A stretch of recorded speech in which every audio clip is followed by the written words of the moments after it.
Di sela-sela kunjungannya ke Yogyakarta minggu kemarin, Presiden Joko Widodo bertemu dengan Ketua Umum Partai Demokrat Agus Harimurti Yudhoyono atau AHY. Pertemuan itu berlangsung di kawasan alun-alun Keraton Yogyakarta dan dilanjutkan dengan bersepeda bersama. Keduanya terlihat berbincang sambil mengayuh sepeda. Perbincangan berlanjut di salah satu warung makan di kota Yogyakarta sambil menikmati sarapan bersama. Usai bertemu Joko Widodo, AHY tidak merinci isi perbincangan mereka dan hanya mengaku sengaja olahraga bersama sambil menyapa warga Yogyakarta. Jokowi dan tentunya menyapa masyarakat di Yogyakarta dan dari berbagai daerah yang lagi hari ini di Yogyakarta. Jadi kita senang sekali sambil cari keringat, olahraga dan menyapa masyarakat. Seperti diketahui, hubungan antara Partai Demokrat dengan pemerintahan kini kian dekat setelah memutuskan untuk mendukung koalisi Indonesia Maju yang mengusung Prabowo Gibran. Padahal selama Jokowi menjabat, Demokrat selalu berada di luar pemerintahan. Bahkan sempat pula AHY diisukan masuk kabinet. Sementara itu, Koordinator Staf Sus Presiden Ari Dwi Payana melalui pesan singkat kepada Kompas TV menyatakan pertemuan dengan Mas AHY membicarakan mulai hal-hal yang ringan-ringan sampai dengan persoalan kebangsaan dan situasi perpolitikan di tanah air. Setelah sekitar 45 menit sarapan, terus sama-sama balik menuju Gedung Agung. Sampai di depan Gedung Agung, Mas AHY pamit pada Bapak Presiden untuk melanjutkan agenda berikutnya. Pertemuan Jokowi dengan Ketua Umum Koalisi Indonesia Maju tidak kali ini saja. Sebelumnya Jokowi sempat bertemu dengan Ketua Umum Gerindra yang juga Capres nomor urut 2, Prabowo Subianto. Keduanya terlihat makan malam di salah satu restoran di Jakarta. Kemudian dilanjutkan bertemu dengan Ketua Umum Partai Golkar Airlangga Hartarto dan Ketua Umum PAN Zulkifli Hasan. Sontak pertemuan Jokowi dengan keempat ketum parpol ini menuai polemik. Benarkah manuver Jokowi ini menjadi kode bahwa dia resmi mendukung Prabowo Gibran dalam kontestasi Pilpres? Tim Liputan Kompas TV.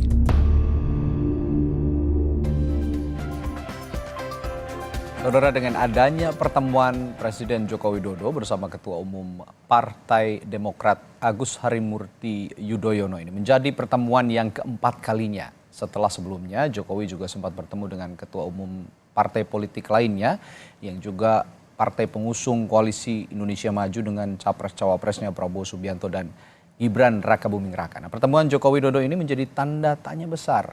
Benarkah dia sudah memihak? Dan benarkah Jokowi resmi mendukung pasangan 02 Prabowo Gibran?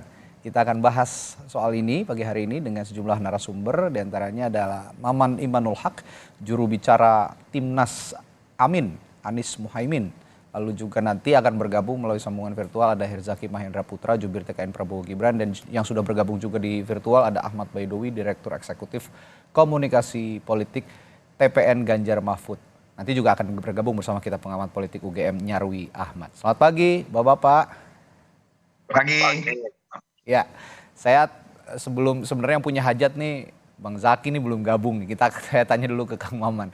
Kang Maman, tanggapan Anda setelah melihat pertemuan Presiden Joko Widodo dengan Partai Demokrat, Ketua Umum Partai Demokrat sebelumnya juga sudah bertemu dengan Ketua Umum partai politik lain. Ini apakah menurut Anda ini semakin menegaskan bahwa Presiden ingin memastikan bahwa dia sudah berpihak ke pasangan 02? Iya, dari awal publik sudah melihat bahwa Presiden Jokowi memang memihak ke pasangan 02. Tetapi dari sisi etis kepemimpinan memang kelihatan sekali moralitas politiknya sudah tidak terlihat sebagai seorang pemimpin nasional. Karena kalaupun misalnya beliau di istana melihatkan ada regulasi yang tidak dilanggar oleh presiden ketika kampanye, tetapi regulasi itu bisa dipahami dengan 3 langkah. Pertama, sebagai presiden Jokowi harus cuti dulu. Yang kedua, presiden kalau setelah cuti dia harus menjadi tim sukses untuk pasangan tersebut. Dan yang ketiga, harus tidak ada keterkaitan sama sekali dengan salah satunya capres atau cawapres, karena itu akan menumbuhkan kecurigaan tentang tebalnya nepotisme. Ini tentu menjadi sebuah presiden yang buruk untuk demokrasi Indonesia, di mana cawe-cawe seorang pemimpin nasional pada salah satu pasangan padahal seharusnya menjadi seorang wasit yang menjaga kualitas demokrasi, itu dilihatkan. Karena legasi terpenting dari seorang Jokowi itu bukan pembangunan infrastruktur, tetapi dia harus menjaga kondisivitas, menjaga kualitas demokrasi, dan juga mengawal konstitusi. Tetapi dari sisi lain, saya ingin menegaskan kembali, kalau dari permainan catur, Mas Radi, ketika seorang permainan catur, ketika menteri, apalagi raja turun tangan dan lain sebagainya, itu adalah bentuk kepanikan dan kemungkinan pertahanannya kebobolan. Ini menjadi pembicaraan luas di tengah masyarakat, sehingga ini justru memacu kami di 01 untuk terus bisa meyakinkan publik bahwa pertarungan hari ini adalah pertarungan bagaimana kita menjaga kualitas demokrasi dengan meyakinkan visi misi kita bisa diimplementasikan demi mencapai Indonesia yang lebih baik, Indonesia emas di 2045. Baik, kalau kata Kang Maman ini kalau ibarat main catur sudah panik akan kalah begitu kira-kira ya Kang Maman, karena beberapa kali Presiden sudah kalau dibilang Kang Maman tadi cawe-cawe gitu untuk pemenangan Prabowo Gibran. Kalau dari Mas Awi tadi kalau kata Kang Maman ini panik. Mas Awi juga punya pandangan yang sama bahwa pasangan 02 yang sepertinya sudah terang-terangan didukung oleh Presiden Jokowi ini juga sudah mulai panik begitu dengan kondisi saat ini? Ya, artinya itu menunjukkan bahwa 02 tidak percaya diri kalau tanpa endorser dari Joko Widodo. Artinya apa? Gembar-gembor bahwa target satu putaran didukung oleh prakondisi melalui hasil survei, itu kan sebenarnya tidak sesuai dengan kondisi real di lapangan. Karena kita tahu lembaga survei yang mempublish 50% lebih itu kan ya lembaga-lembaga survei yang kadang baru muncul. Tapi apapun itu sah-sah saja dilakukan karena Gibran itu anaknya Jokowi. Tidak ada di dunia ini orang tua rela melepaskan anaknya ke gelanggang dibiarkan begitu saja. Anak saya aja ikut lomba 17-an tiap tahun itu saya deg-degan juga gitu. Jangan kalau kalah gimana, apalagi ini ikut kontestasi di tingkat nasional, yakni urusan pilpres. Nah, kemudian kalaupun Presiden Jokowi hari ini berkomunikasi dengan partai politik, pimpinan partai politik itu hal yang biasa saja. Dan kebetulan yang diajak komunikasi itu yang ditemui dalam beberapa hari belakangan adalah partai-partai pendukung 02, partai pendukung Prabowo Gibran. Karena tidak ada lain selain mengendorse dengan hadirnya Jokowi, ya kita kan orang politik, tahulah maksud dan tujuannya supaya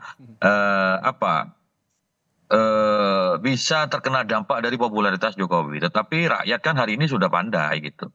Siapa pemimpin yang bisa ataupun gaya kepemimpinannya sama dengan Jokowi yang merakyat, itu siapa?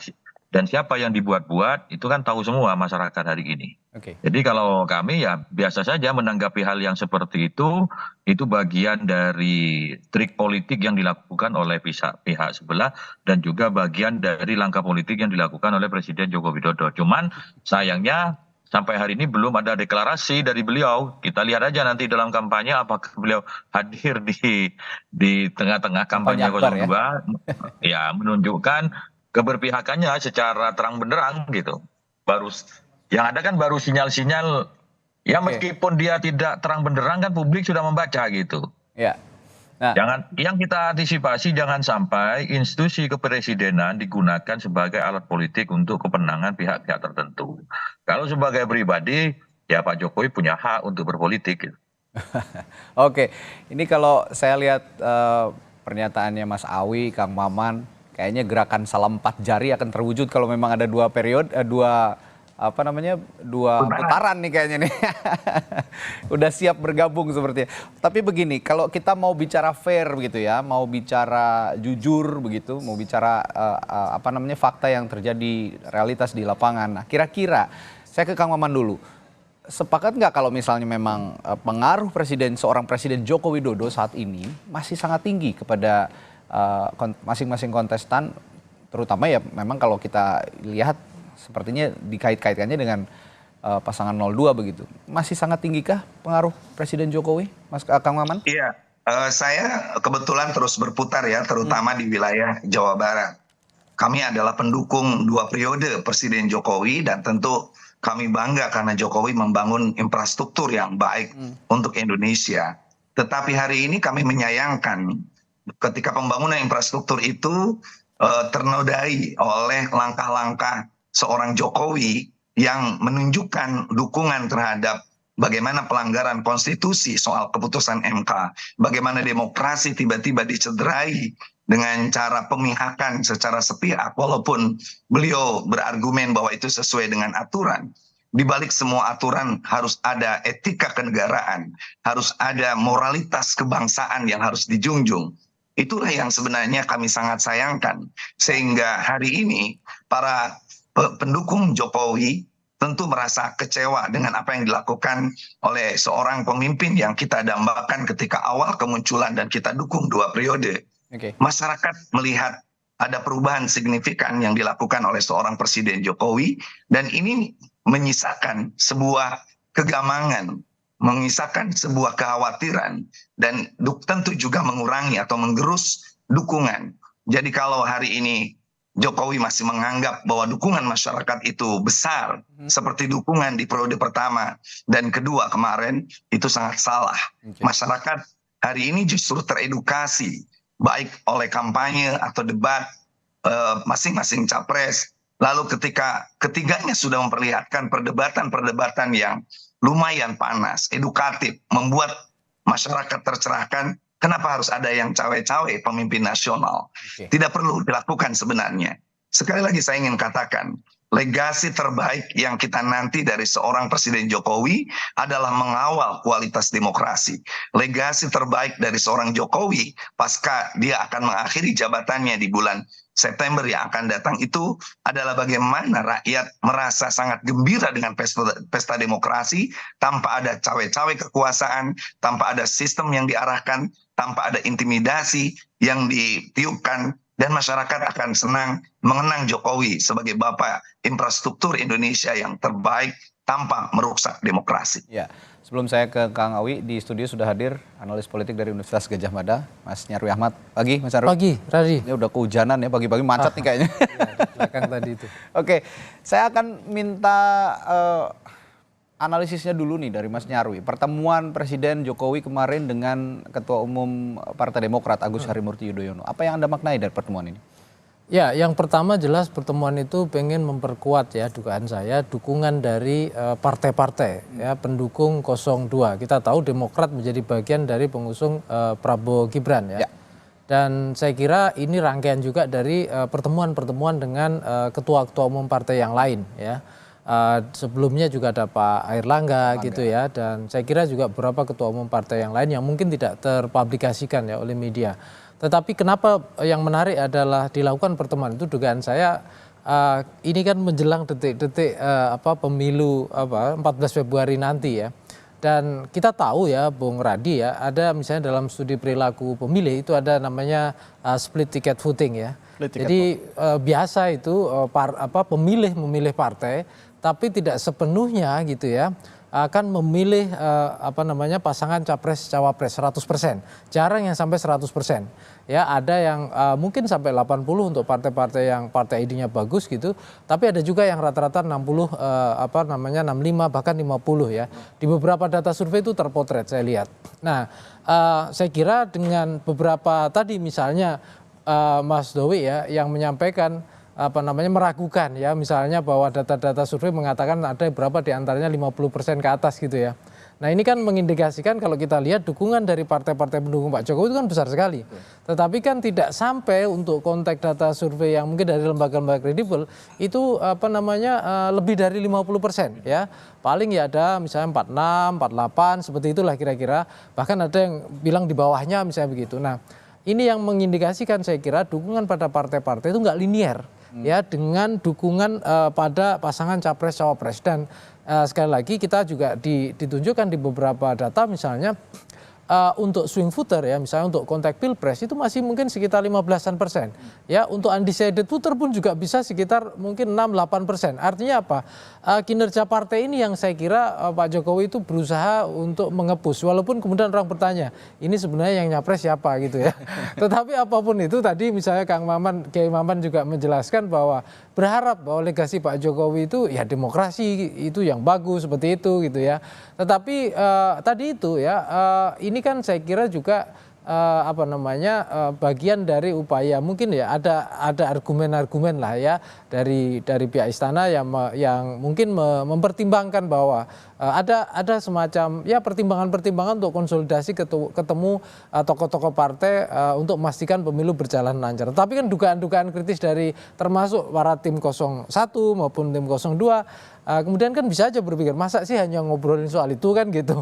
Nah ini yang kemudian saya kira wajar akan menjadi pembicaraan publik, Bung Radi. Sekarang kita akan gali bocorannya nih dari juru bicara TKN Prabowo Gibran yang juga dari Partai Demokrat, Bang Herzaki Mahendra. Pagi Bang Zaki. Ya, selamat pagi. Suara saya terdengar jelas, Bang? Oke. Nah, kita minta bocorannya nih, apa yang diobrolin? Benar gak Presiden Jokowi ini memastikan bahwa partai-partai ini, ayo dong, kita buat satu putaran aja gitu? Ya, pertama begini ya, pertemuan kemarin berlangsung ya hangat dan ramah ya. Memang pagi hari itu Mas Ahaye dan Pak Jokowi bersepeda bareng keliling-keliling ya, mengelilingi ruas-ruas jalan sekitar alun-alun. Nah, di saat bersepeda pun kan juga sudah ada rekamannya, maka berbincanglah masalah-masalah ya keseharian yang dengan santai. Hanya memang ketika di ujung ya, ketika selesai bersepeda ada diskusi-diskusi yang lebih serius gitu. Salah satunya tentu menyoroti mengenai pemilu hari ini gitu. Dalam konteks apa ya? Pak Jokowi sebagai presiden, kami ya sebagai partai politik peserta pemilu gitu. Bagaimana kita ingin misalnya pemilu ini bisa berjalan dengan damai, pemilu ini bisa berjalan dengan aman, dan juga pemilu ini bisa berjalan dengan demokratis. Kan ada aja nih pihak-pihak yang kayaknya ya mungkin kalau Kang Maman atau Mas Awi sih nggak begitu gitu. Ya Mas Awi nggak begitu gitu, ya kan? Tetapi mungkin ada nih unsur-unsur pendukungnya kemudian atau relawan mungkin atau simpatisan yang berada di luar tim kampanye yang kemudian berupaya bolak-balik mendegradasi misalnya kan terkait dengan kualitas pemilu satu. Lalu misalnya bagaimana berupaya dalam konteks bahwa keseriusan kita ingin pemilu ini bisa berjalan dengan aman dan damai, tapi dibuat seakan-akan ada potensi chaos dan sibuk memunculkan yang namanya ketakutan demi ketakutan gitu.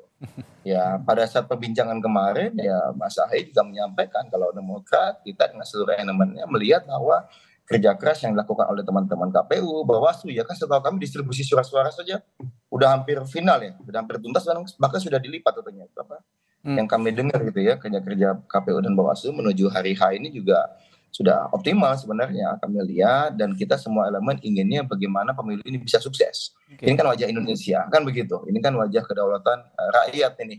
Nah ini yang kita sama-sama ingin jaga betul.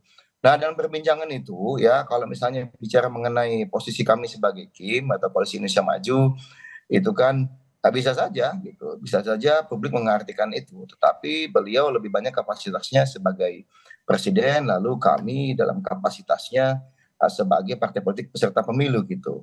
Hanya memang kalau tadi saya dengar sebentar mengenai apa yang dilakukan oleh Pak Jokowi misalnya dalam konteks pemilu hari ini, kami sih masih merasa beliau tidak ada melakukan upaya-upaya yang extraordinary ya atau yang extrajudicial atau di luar kemenangan beliau ya. Dan kami sendiri dari TKN ya, kalau misalnya tadi kan saya sebagai misalnya juga Demokrat gitu ya, yang dengar langsung ya yang disampaikan oleh Mas Ahaye ketika selesai pertemuan itu, beliau menyampaikan gitu ya bahwa bagaimanapun ya Pak Jokowi ini harapannya bagaimana Mas Ahaye kan termasuk generasi baru nih ke depannya gitu yang akan melanjutkan tongkat estafet kepemimpinan. Jadi beliau ada keinginan agar apa yang sudah baik selama ini terjadi ya dari era Pak Jokowi, Pak SBY maupun era-era sebelumnya itu bisa dilanjutkan, dan bagaimana generasi muda seperti Mas Ahaye ya dan juga pemimpin muda lainnya itu bisa benar-benar bisa melakukan akselerasi terhadap apa yang sudah tercapai. Dan kalaupun ada yang misalnya dianggap masih kurang, ya wajar karena pemimpin tidak pernah sempurna. Ya, itu bagaimana bisa diperbaiki ya, bisa dioptimalkan ke depannya.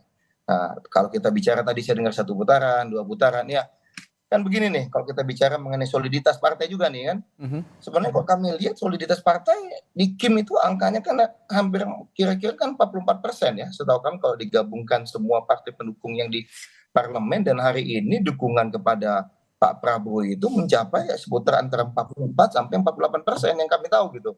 Ya adalah beberapa ya yang sedikit yang sudah mencapai 50% lebih. Tapi kan rata-rata yang kami lihat itu 44 sampai 48%, dan itu sejalan ini dengan total suara partai pendukung Pak Prabowo ini di parlemen. Jadi kalau kami melihat sebenarnya bicara mengenai soliditas, hari ini soliditas partai pendukung Pak Prabowo ini sebenarnya sudah optimal ini. Nah, sekarang yang lagi kita optimalkan adalah bagaimana peran mesin partai ini bisa kemudian merekrut ya masyarakat ya yang di luar yang saat ini sudah kami rekrut. Karena masih ada, kalau kami ngitung ya, mungkin tadi beredar dengan Mas Nyarwi tadi katanya belasan persen or something gitu. Kalau di data kami sendiri udah di bawah 10% sebenarnya nih. Yang tinggal yang kita perebutkan gitu. Baik, Mas Awi, saya ke Mas Awi nih. Kalau tadi saya tanyakan ke Kiai Maman, ke Kang Maman, bahwa banyak juga partai politik pendukung Prabowo Gibran yang berharap punya insentif elektoral jika Presiden Joko Widodo ini menunjukkan keberpihakannya kepada 02 begitu ya, pasangan 02. Nah, kalau Anda melihat saat ini kondisi realnya menurut Anda yang objektif begitu kira-kira, Presiden Joko Widodo pengaruhnya masih cukup besar atau tidak? Sebagai partai politik, P3 juga pernah mengusung Jokowi dalam dua periode pada pemilu sebelumnya, Mas Awi. Kita terbiasa menggunakan angka-angka statistik yang berdasarkan dari temuan di masyarakat ya. Memang approval ratingnya dari Pak Jokowi itu masih cukup tinggi sebagai presiden. Dan follower Jokowi itu masih tetap loyal ketika Jokowi yang maju. Tapi hari ini tidak ada nama Joko Widodo di kertas suara. Tapi kan ada nama Gibran. Itulah yang kemudian menjadi jawaban kenapa target satu putaran itu dalam berbagai survei kan tidak survei kredibel kan masih di bawah 47. Kenapa? Karena di kertas suara itu nama Joko Widodo tidak ada. Yang ada Prabowo dan Gibran, Anies dan Muhaimin, Ganjar dan Mahfud. Nah, masyarakat itu masih mayoritas, pemilih kita itu tidak paham melek politik. Ketika dia mencari nama Joko Widodo tidak ada, itu juga tergambar dari lembaga survei. Orang yang di-endorse oleh Jokowi itu juga tidak signifikan, mengikuti arahan politik Jokowi itu juga tidak signifikan. Kecuali Pak Jokowinya maju sendiri. Nah, itulah menjadi jawaban kenapa kemudian Pak Jokowi, karena anaknya juga sedang maju, bagaimana asosiasi publik terhadap Jokowi ini juga bisa terwakili misalkan di Prabowo Gibran, taruhlah karena ada anaknya Pak Jokowi di situ. Tetapi itu tidak cukup bagi masyarakat, karena yang maju bukan Jokowi. Yang diharapkan masyarakat adalah siapa pemimpin yang memiliki tipikal keberlanjutan dari Presiden Jokowi, perbaikan, dan juga langkah-langkahnya ya sama ketika memimpin. Maka kemudian kita munculkan, kita melepaskan dari embel-embel apapun, maka kita menginginkan mengusung Pak Ganjar Pranowo sebagai presiden rakyat. Karena kita ini berkoalisi dengan rakyat. Kalau persoalan kemudian ada keinginan dari partai-partai 02 ingin mengasosiasikan Presiden Jokowi, misalkan sosok Jokowi terhadap dukungan mereka, ya hal yang wajar saja gitu kan. Karena kami tidak pernah punya pengalaman mengusung Gibran. Dulu 2014 P3 pengalaman mengusung Prabowo. 2019 punya pengalaman mengusung Joko Widodo. Itu berbeda sekali pendekatan politik di lapangan. Jadi termasuk juga hari ini yang mana Pak Jokowi kita harapkan menjadi sosok presiden yang memiliki legasi. Kalau tadi Pak Kang Maman nyebut Pak Jokowi itu sudah dikenal dengan Bapak Infrastruktur. Tidak cukup itu, kita juga menginginkan bagaimana Pak Jokowi itu menjadi Bapak Infrastruktur Demokrasi dan Infrastruktur Politik yang dikenang oleh masyarakat. Tidak terkontaminasi oleh keinginan atas dorongan pihak-pihak tertentu yang menyalahgunakan kewenangan kelembagaan kepresidenan. Itu yang kita waspadai, yang kita antisipasi itu. Contoh, indikasi itu sudah ada misalkan. pemberian bantuan sosial dilakukan di awal tahun itu sah-sah saja karena itu sudah disahkan oleh APBN. Ada salah satu ketum partai itu menyebutkan ke masyarakat ini bantuan dari Pak Jokowi. Itu kan beda Pak, ini bantuan negara kepada masyarakat. Terlebih lagi dalam pelaksanaannya kabarnya ini Kementerian Sosial tidak lagi terlalu dilibatkan. Database-nya yang dipakai oleh kementerian yang lain misalkan. Ini kan sesuatu yang patut kita kritisi. Jangan sampai ada presiden dalam setiap 5 tahunan hal seperti ini terulang. Nah, itulah yang kemudian ingin kita jaga koridor demokrasi kita, koridor politik kita tidak memanfaatkan institusi kepresidenan dan turunannya untuk kepentingan-kepentingan politik praktis. Tapi sekali lagi sebagai seorang individu, Pak Jokowi punya hak.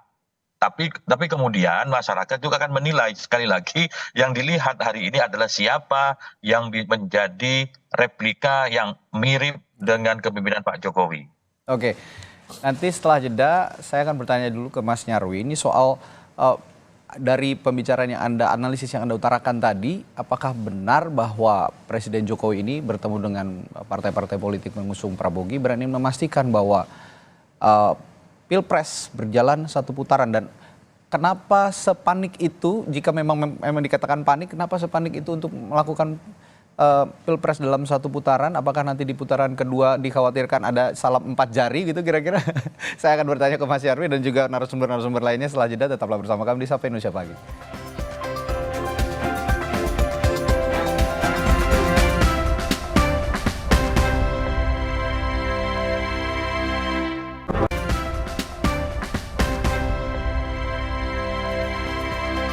Kembali di Sapa Indonesia Pagi. Mas Nyarwi, kalau di analisis yang Anda sampaikan pada paruh sebelumnya tadi, apakah benar bahwa, ini koreksi kalau saya salah, kalau pertemuan Joko Widodo dengan sejumlah partai politik ini untuk memastikan bahwa Pilpres ini harus berjalan satu putaran, dan kenapa harus satu putaran? Kenapa kalau memang 2 putaran? Apakah memang ada kepanikan dari kubu 02 kalau memang berjalan 2 putaran? Jangan-jangan ada gerakan 4 jari yang bergabung katanya dari 01 dan 03. Menurut pandangan Anda seperti apa? Ya, kalau misalnya kalau kita lihat soal kepanikan ya, tentu di publik nggak terlihat, dan kalau kita tanya semua tim pasti akan confident ya jawabannya. Betul. Tetapi kan kita lihat dari beberapa contoh ya, data survei misalnya, itu kan kalau misalnya aman di satu putaran, tentunya untuk data survei Prabowo Gibran itu mestinya paling bagus lah ya, itu kan 56, 5 sekian gitu. Tapi kan belum ada yang mencapai itu ya. Maksudnya kalau kita lihat dengan approval rating Pak Jokowi yang masih tinggi sekitar 80-an, itu gapnya masih terlalu tinggi gitu loh. Untuk ke sana. Idealnya mendekati lah ya, bisa 50 atau mendekati 60 seperti itu.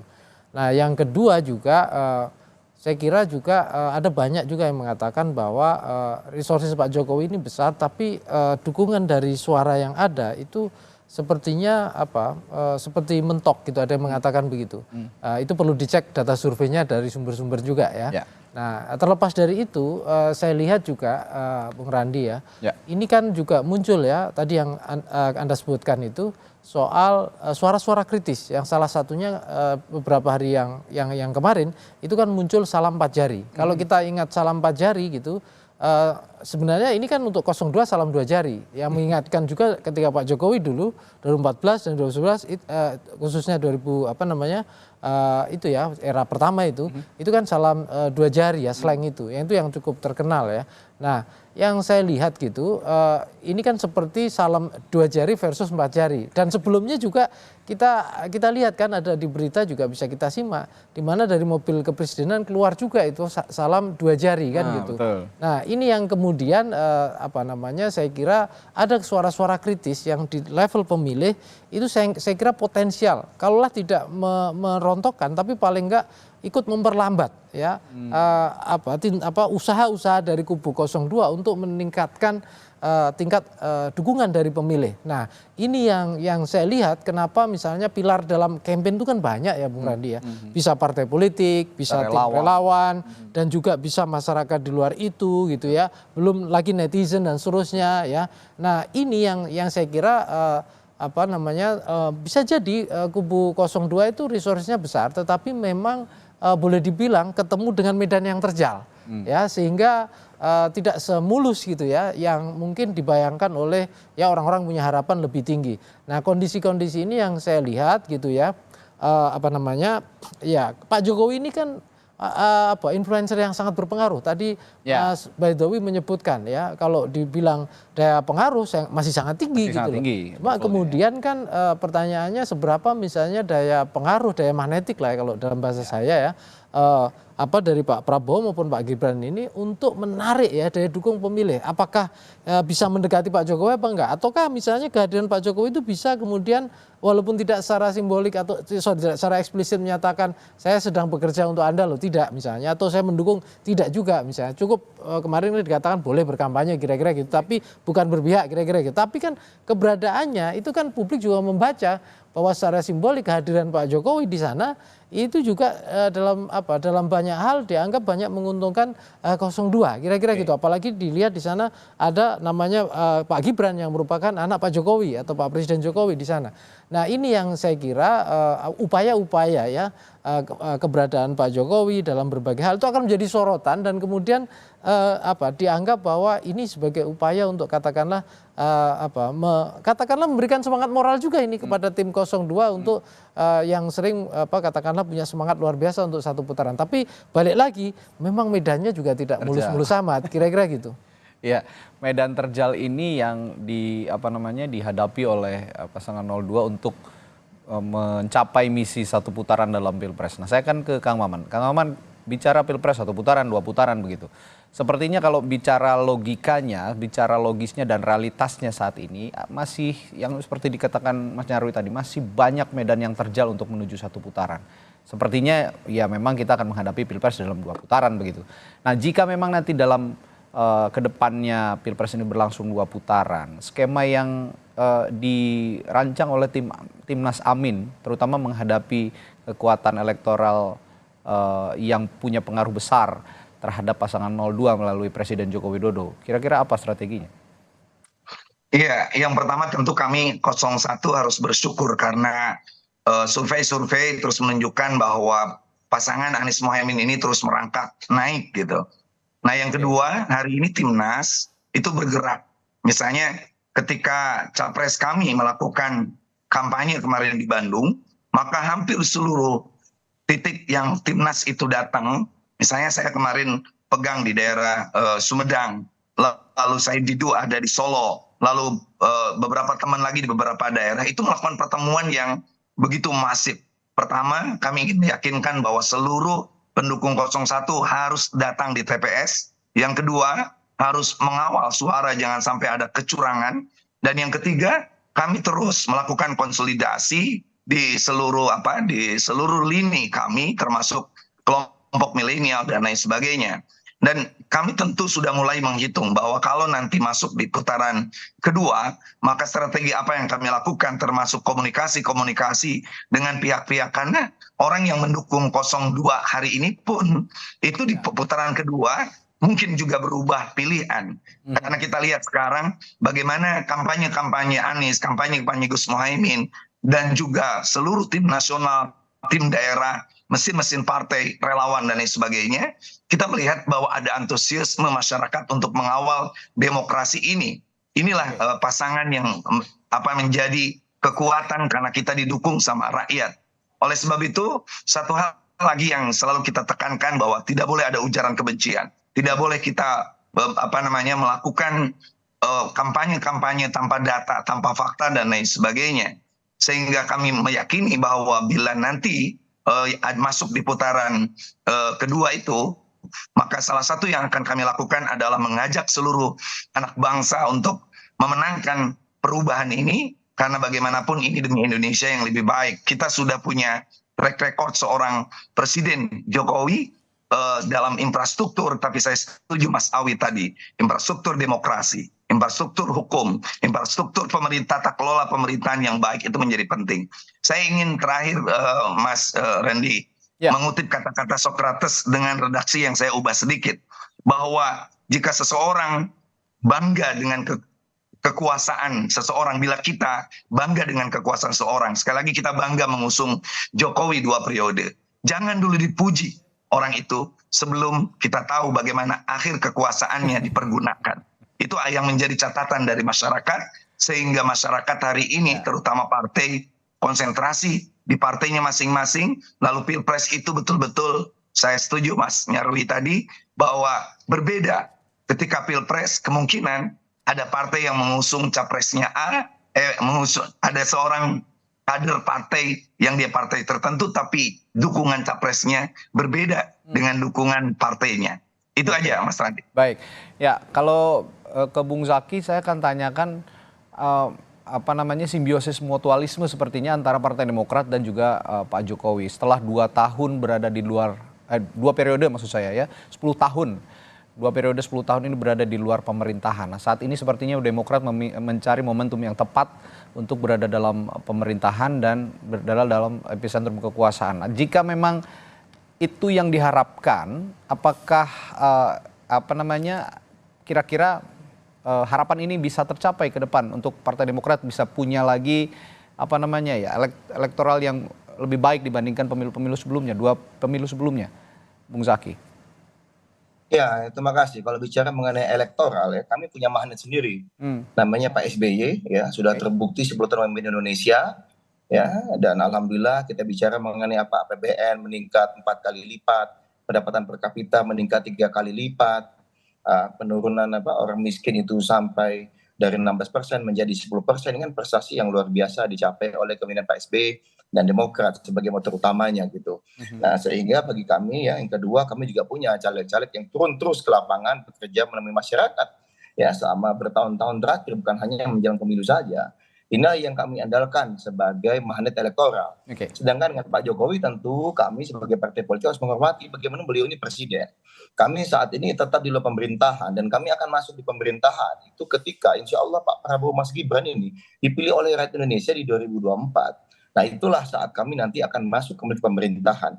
Dan kami sih hanya ingin mengingatkan saja gitu, bagaimanapun ya, kalau ingin pemerintah apa yang baik di era Pak SBY 2004 sampai dengan 2015 itu bisa dilaksanakan kembali, lalu apa yang baik di era Pak Jokowi terus dilanjutkan dan diakselerasi, ya itu jelas pilihannya Pak Prabowo dan Mas Gibran. Kami nggak pernah misalnya dalam konteks ya IKN misalnya ya kan sudah jelas satu-satunya yang akan melanjutkan itu kan setahu kami yang jelas-jelas tegas Pak Prabowo, yang jelas-jelas menyampaikan akan melanjutkan apapun dari Pak Jokowi, yang baik dari Pak Jokowi itu kan jelas hanya Pak Prabowo. Yang lain setahu kami setiap hari mengkritik terus gitu dari kinerja Pak Jokowi meskipun masih di pemerintahan. Ini kan agak kontradiktif gitu. Yang pasti kalau dari kami 02 tetap kita fokus pada kampanye, visi misi, gagasan dan program kerja kami. Kami tidak akanlah misalnya menyalahkan kok ibu yang disalahkan katanya karena ada anak yang tidak punya adab atau akhlak gitu kan. Jahat sekali ya ibu sampai disalahkan. Padahal kita tahu ibu itu luar biasa peran dan pengaruhnya dalam mendidik dan membina anak gitu loh. Kalau misalnya katakanlah ada ketidakmampuan dalam menjawab sesuatu dalam konteks dimanapun itu gitu, jangan kemudian membawa-bawa ibu atau menyalahkan ibu. Ibu itu luar biasa perannya. Saya sendiri sebagai pribadi misalnya terkesiap gitu mendengar ada tokoh politik yang menyampaikan seperti itu di muka publik gitu loh. Karena bagi kami ibu itu sangat mulia dan luar biasa. Ya, janganlah kemudian menyenggol-nyenggol ibu-ibu gitu loh. Ya, kalau misalnya anak ada yang salah, ya anaknya lah yang misalnya katakanlah salah. Tapi kalau misalnya mohon maaf, kalau memang dalam kemampuan diskusi atau dalam forum publik ternyata merasa kalah telak gitu, ya jangan kemudian menyalah-nyalahkan, menebak sana sini gitu. Ayo kita fokus saja, visi misi kita apa, program kerja kita apa, mana yang bermanfaat buat rakyat.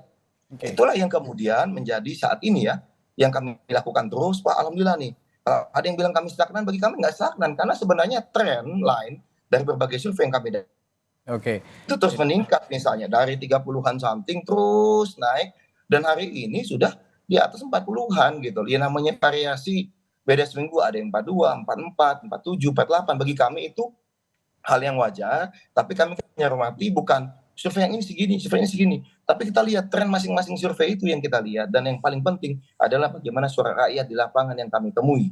Bukan kita akan, mohon maaf nih, tidak ada itu TKN 02 misalnya, wah kita kalau tidak satu putaran bahaya, enggak ada kok gitu. Kalau ada kepanikan itu ya? Nggak ada kemarin kayak gitu. Bagi kami kita bekerja keras dan alhamdulillah rakyat sudah memilih dan menentukan hari ini. Tinggal kami jaga betul nih suara ini gitu. Ya kan, jangan sampai misalnya pemilu ada kecurangan nantinya gitu ya kan. Dan kami yakin saat ini kita semua ada 3 pasangan calon, semua pasti jaga betul nih di TPS. Ya. Kalau mau curang gimana kita bingung juga. Menurut kami kok ada yang masih pihak yang bilang curang kita bingung. Berarti Jadi kita nggak punya saksi. Kan jadi gitu. kalau pilpresnya 2 putaran siap ya TKN ya? Ya tentu kita siap bagaimanapun. Alhamdulillah dukungan kita sudah punya basis yang solid. Nanti Mas Kang Maman, misalnya Mas Awi mau gabung, kami sangat terbuka gitu loh. Yang kami bingung ini kalau yang kami bingung belum selesai pertandingan ada yang sudah menyerah kalah gitu.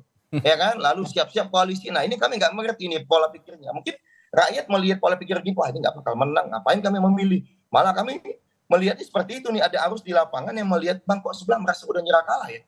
Ya udahlah bang, tadi saya mikir masih belum gitu.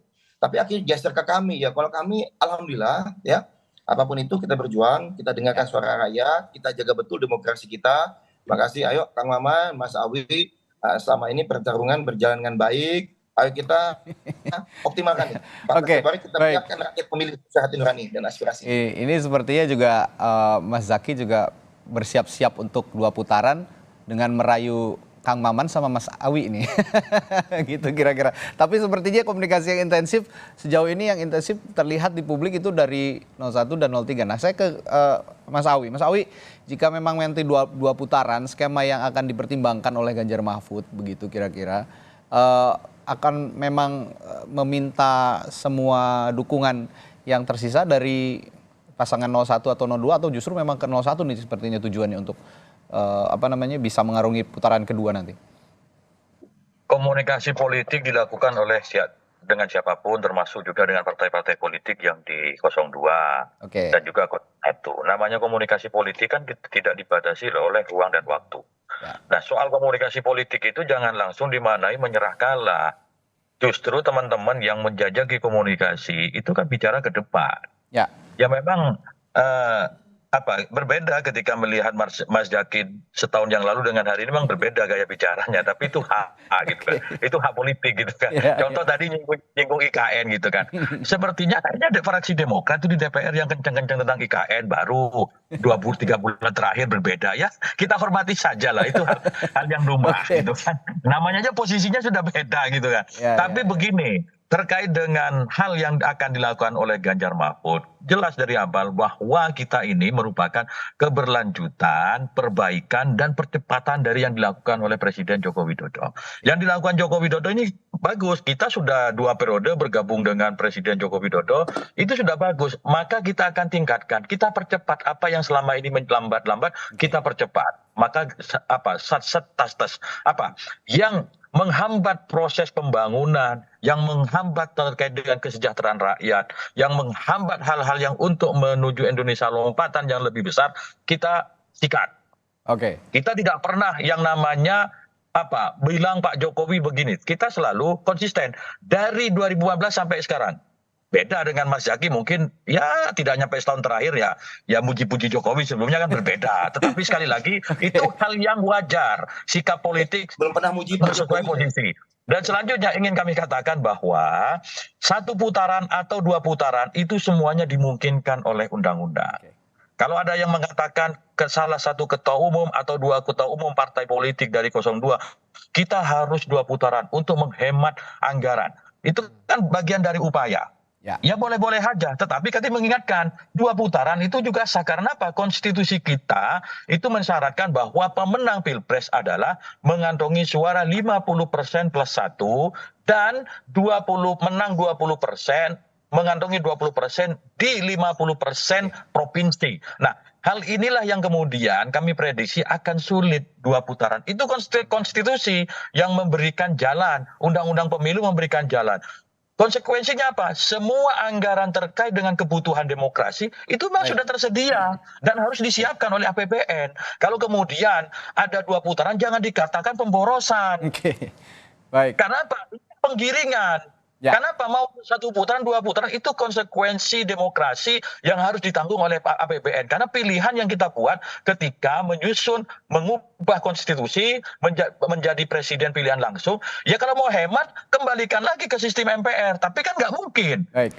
Ya. Memutar balik arah jarum jam itu sesuatu yang tidak mungkin. Nah, hari ini apa yang terjadi dalam sistem politik kita, ayo kita perkuat. Baik 1 putaran atau 2 putaran itu sama-sama sah secara konstitusi dan sama-sama wajib dibiayai oleh APBN. Oke. Yang perlu dikawal juga sama-sama kita menjaga kualitas demokrasi, mau 1 putaran, 2 putaran. Tujuh. Ya, saya terakhir ke Mas Nyarwi, singkat nih Mas Nyarwi. Kalau kita ngomongin tadi netralitas seorang presiden ini akhir-akhir ini kan dipertentangkan juga oleh publik begitu kira-kira. Nah, kalau memang dipertentangkan oleh publik, banyak juga publik yang menilai bahwa posisi netralitas presiden dalam pemilu itu juga penting untuk dilakukan, dan akhirnya kalau memang presiden dianggap berpihak itu dinilai negatif oleh publik. Masihkah punya efek yang positif untuk memang nanti jika dikait-kaitkan dengan pemenangan 02, pasangan 02? Ya gini Bung Radi, netralitas presiden itu hal yang mutlak ya. Dan kalau kita lihat statement secara terbuka, Pak Jokowi hanya bilang presiden boleh kampanye, tapi keberpihakan itu kan tidak disampaikan. Ya, kita itu tahu itu. Tetapi kan seringkali publik menafsirkan. Contoh ketika menyampaikan statement presiden boleh berkampanye, sampingnya ada Pak Prabowo masalahnya. Di sana bukan kandidat yang lain. Nah itu kan tafsirnya macam-macam. Tapi oke lah. Presiden itu kan punya tanggung jawab yang bukan saja dia kepala pemerintahan, tapi kan kepala negara. Dan di Undang-Undang Pemilu itu kan juga ada kewajiban secara bersama-sama, karena KPU dan penyelenggara itu kan melapor ke DPR dan juga ke Presiden tentang penyelenggaraan pemilu yang jurdil, ya adil, jujur, adil dan seterusnya, itu untuk menjaga integritas pemilu berlangsung dengan baik. Jadi keberadaan presiden dalam posisi netralitasnya itu penting sekali. Tetapi kan memang ada suara-suara kritis ya, kemudian melihat bahwa presiden ini posisinya kok lebih dekat kira-kira ya dengan 02. Nah ini yang seringkali gitu ya, itu kemudian sampai hari ini gitu, kita itu kan memang belum ada ya undang-undang kayak undang-undang kepresidenan atau undang-undang yang kemudian mengatur akuntabilitas ya. Kinerja presiden, kepala negara dan kepala pemerintahan. Dan ini yang kemudian termasuk dalam konteks pemilu ini kerasa sekali. Kalau nggak dalam konteks pemilu orang nggak kerasa gitu. Tapi dalam konteks pemilu ini itu sangat kerasa sekali. Sehingga muncul perdebatan soal asumsi-asumsi ini presiden ada yang menganggap nggak netral, ada yang menganggap netral kok kan gitu. Kenapa? Karena tidak ada misalnya eksplisit. Tetapi tadi beberapa misalnya disampaikan juga dari para tim-tim yang lain.